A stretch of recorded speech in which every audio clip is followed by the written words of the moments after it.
Winning calls, and we even make quads on the river for a nice little 10k pot. And we win twice because villain had 0% equity.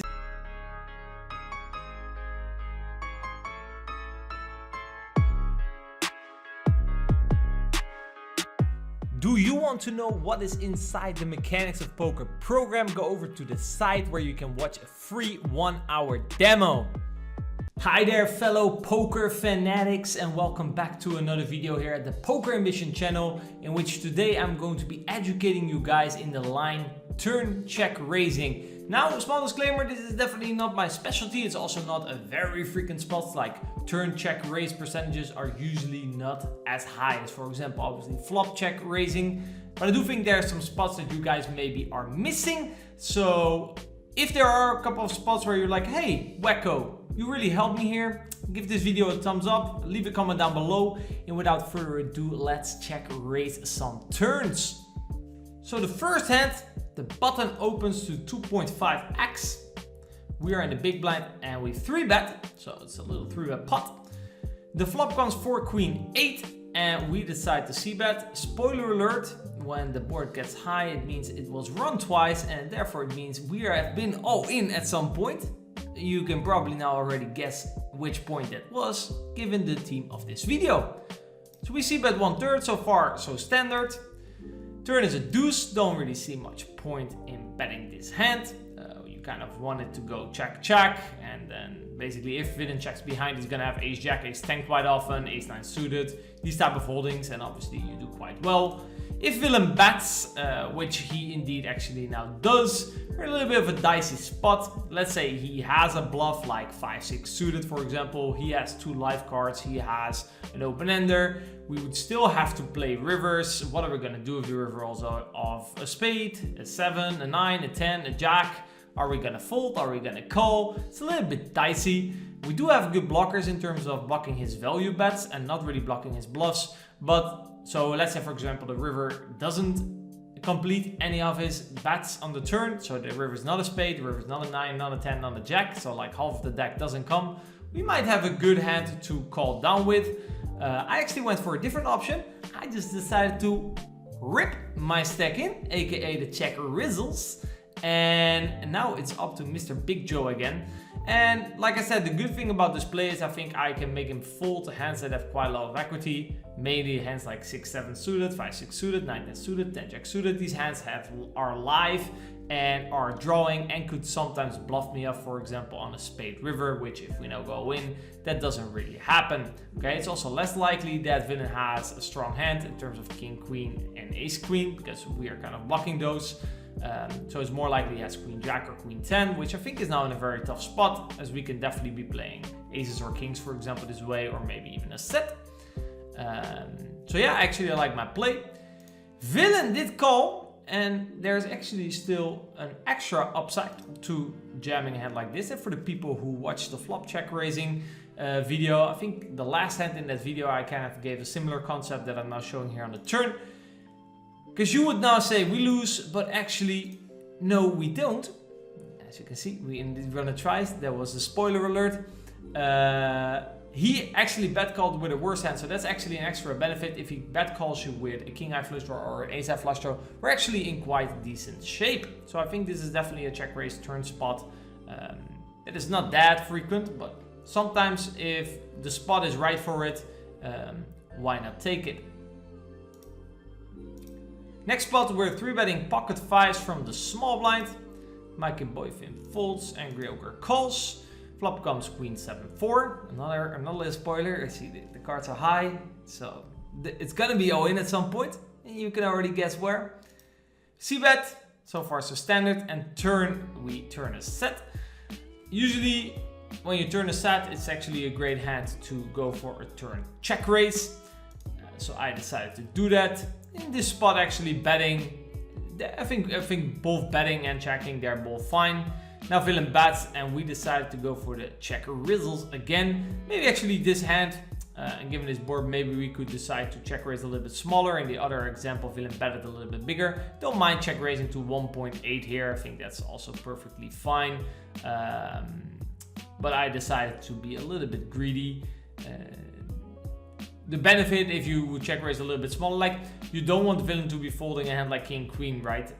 That's kind of the problem. So if you think your opponent is going to fold king queen, then by all means check raise a little bit smaller. Villain calls, and we even make quads on the river for a nice little 10k pot. And we win twice because villain had 0% equity. This is kind of the problem, right, for Angry Ogre here. If we do have a set, he's kind of dead. And I actually remember that he thought about this hand for a little while before calling. So I think maybe check raising smaller with my hand would have actually been a cool play. And it's definitely a play that you should have in your arsenal. And these are actually now 2 check raises in a 3-bet pot out of position. Now, if you want to know more about this line, I recently made a little masterclass on how to play 3-bet pots out of position, where I'm doing a very big dive into the turn check raise line as well, as it's a very big part of your strategy. So go over to the site, click on the masterclass, and also there you can see a free 30-minute demo of what is inside the masterclass.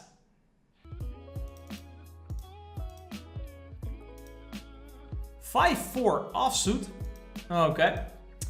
Recreational calls in the small blind. I decided to overcall with 5-4 offsuit. As we're trying to make straight. That's kind of the idea here. We're almost there. 3-A-6. Check, check. Villain checks as well. And now we actually made her straight.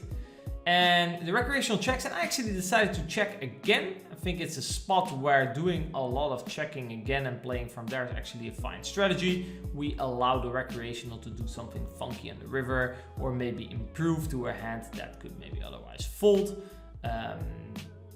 And we can allow the initial raiser to do some delayed aggression with his ace. Maybe he's already inclined now, especially with the recreational pot, to maybe start betting some hands like jacks, tens, queens, because the board gets quite drawy, needs some protection, can get something value. And a hand like tens, for example, would benefit if I would now just fold king queen, and the recreational can call you with king 5 suited or pocket fours, whatever. So I think he will have quite a lot of bets, and basically a lot of the hands that are going to call my bet, given that I'm gonna try to get some money in, right? So if I would do 2 big bets, I think basically all hands that would call 2 big bets would also bet themselves. So I don't think we will lose a lot of value. The recreational calls, and we decided to go for the check raise. Okay, this is obviously a great spot for us and an interesting spot for Roman. I think this is actually a great spot to kind of throw out like some mergey type of raises. Okay, good bluffs for us would be like hands like 6-5, 6-4 suited, a turn 7, like 7-5 suited, 7-4 suited. I think these are great candidates. So in terms of potential bluffs, I think we have quite a lot. So if I'm Roman shoes, yeah, it's quite annoying if you do have a nice ace, because I either have you very much beat with a hand like 5-4, or I have quite a lot of equity, right, with my bluffs, as I usually will have a pair and a draw. Roman calls, villain folds. And the river is a spade, which is a little bit nasty. I do think we should obviously still value bet our hand, but I think if this is just a queen of clubs, I'm just gonna rip it in. Now I think I should reduce my sizing a little bit, so I didn't go for the rip it in, but I went for like a 3/4-ish sizing. And Roman thought about it for a little while and decided to call with pocket jacks. And this was exactly like one of the hands that I was saying, that he's very much inclined to bet on the turn. And now we can get a check raise in versus that hand. Whereas if we would have just bet, he would have probably just called. And we wouldn't have been able to get 11k in the pot. So in general, if you have a strong hand, the benefit of it when checking, even though he's going to check behind quite often, the times that you do get your check raise in, you can actually build a way bigger pot than if you would just bet out. Okay, so I think this is actually a good example. His call on the river, I think it's pretty nice. I think it's fine. Like I said, there's just so much potential type of bluffs that I could be playing this way. Like I said, the 6-5, the 6-4, the pocket fives, maybe even a hand like ace-4. Ace-4 actually would be quite funky. 7-5, 7-4, pocket fours, 3-4 suited. I mean, if I have 5-4 off, I also have 6-5 off. Probably don't have 7-8 off. So 6-5 off. So yeah, I think this is a spot where Roman should just estimate if I'm capable of finding a lot of these bluffs. And if I am, then this is a perfectly fine call.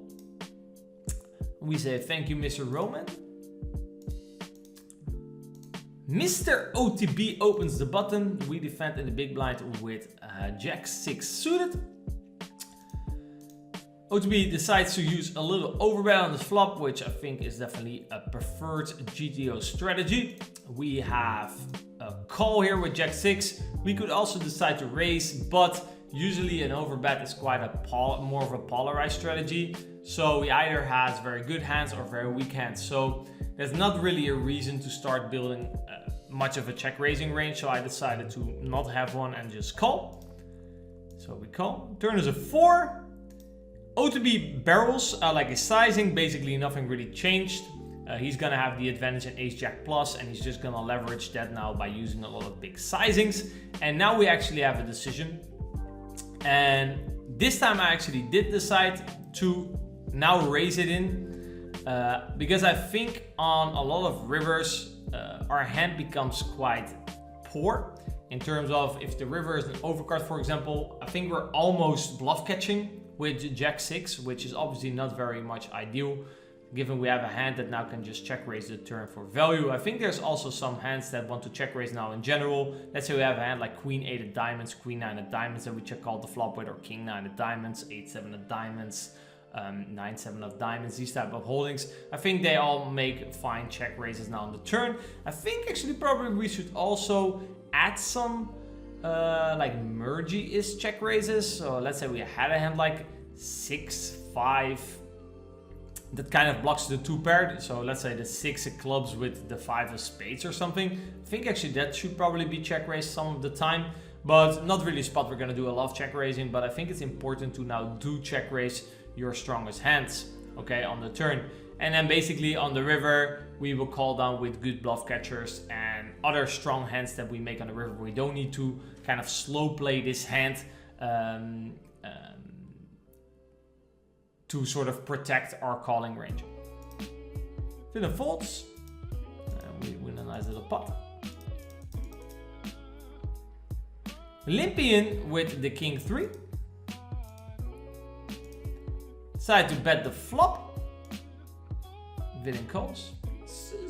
Probably a range-ish bet for me. Maybe not completely on this exact texture. Given it's ace 3, if it was ace 6 queen, I would definitely just range bet. But here I could probably implement some checks. Turn is an 8. I think we now have a check with our hand. I think our hand is it's too good to bluff, too weak to value bet. So then usually a check is all that is left. Villain bets, and I decided to now go for a check raise. If you look at the board, we have basically an advantage in all the nutty hands. Also in terms of in the future, let's say a king rolls off or a jack or a 10. He doesn't really have these broadways. I will make a lot of 2 pairs that he doesn't have. So basically only the 8-3 off is a hand that he has sort of an advantage for, but ace 8 off, I can have ace 8 suited, queen 8 suited. These are hands that he would probably all raise pre-flop. I can have pocket 8s. So I'm gonna again use that range advantage to kind of check raise. Again, the benefit here, because it's a limp pot, let's say he has a hand like 4-5 offsuit. Okay, that's a 2 over and a gutter. If I can make that fold with queen 3, that's quite a reasonable result. And I'm just gonna use now my blocker to 3-8 and kind of gonna leverage my range advantage by doing a very big check raise and gonna probably bomb a lot of rivers. Villain calls. River is a 10, and basically now everything completes. So yeah, I think it's now very hard for us to show up with bluffs unless they were quite unnatural, like a hand like king 3. So I think this is a good spot to keep on betting. And I think if he has 3-8, he's going to call, but I have a 3, so that's unlikely. I don't think he's betting king jack on the turn. Don't think he has a lot of flushes, to be honest. He's just gonna have a queen or an ace quite often now here on the river, and I think he is in quite a tough spot. And it's probably going to fold, and I don't blame him, guys. I don't blame him. He did indeed fold, so we shift a nice little pot here. Another limp pot. Limp in versus Mr. OSP with the 6-7 off. Decided to check this flop. Actually, it's a flop that we could also just bet range. Given we limped, he checked back, so anything high is better for us than for him. But I decided to check. Turn is a 7, decide to check again. We're in a similar spot as with the king 3. Cannot really value bet. Also a little bit strong to bluff, so we check. And I decided now actually to go for a delayed check raise. And in general, if you're looking for hands to sort of check raise the turn with, turned or rivered pairs. I think in the river check raising video I also talked about this. Turned or rivered pairs are usually great candidates, right? Because now I'm blocking all his turned 2 pairs. I have some equity if he does have a king. Okay, we have sort of a pair. We have equity towards 2 pair and trips. And again, I kind of prevent him from bluffing me. So let's say he has a hand like 10 deuce, a gutter and an over. If he folds that, that's fine. But let's say I check call and he barrels a river, and I'm in a little bit of a tough spot. And then he might bluff me up my hand, which is now never going to happen. So these are, to come back to another video that I made, red line, blue line. These are definitely red line plays, right? I could also call my 6-7 and probably bluff catch some rivers. And then those winnings would go to my blue line. And by check raising a little bit more aggressive, my winnings will come from my red line. And villain folds as well. And actually, just like in the river raising section or check raising section, I don't remember anymore what it was. I saw quite high success rates. So maybe I'm being a little bit too picky with my turn check raises. So maybe I'm going to implement a couple more. 3-bet here with the ace 4. Get a call from the cutoff. C-bet the flop, quite standard. Turn is a deuce, a check. Villain bet small, which is going to do quite often here. A lot of his medium pairs prefer betting at a high frequency. And I am now going to raise all in. In general, turn check raising in 3-bet pots and in lower SPR situations like the Jack 6. That's a little bit more common, and I think this is a very common one as well. I think if he has a middle-ish pair, anything between 4s and 10s, he's in quite a tough spot, as he's either beat by queens, kings, or aces, or I'm sort of drawing. It's very hard for me to have a different bluff. Let's say I had 3-4 of clubs, which I basically will never have, unless I'm maybe streaming and I'm in a very funky mood. But then I could also have the 7 deuce, so not a great spot for him here to call with pocket 7s or something. So we're gonna be putting him in quite a tough spot. And even if he would call with a hand like Jack Queen, King Jack, we have a gutter, a flush draw, an over. So I think this is a very good bluffing candidate. Okay. If it indeed decided to call. And actually the pocket 9s and unbelievable, guys. We didn't improve on the river. Okay, believe it or not. So these were a couple of spots that I picked out to show you turn check raising. I picked kind of a variety of spots. I hope you guys took something from this. Like for example, the ace king hand I thought was interesting. The 7-6 is definitely a concept that you see coming back in solvers quite often. Okay, same with the king 3. So try to find these spots where you can increase your red line a little bit more by using turn check raises. Okay, and I would like to thank you guys all. Hope you guys learned something, and I will see you in the next video.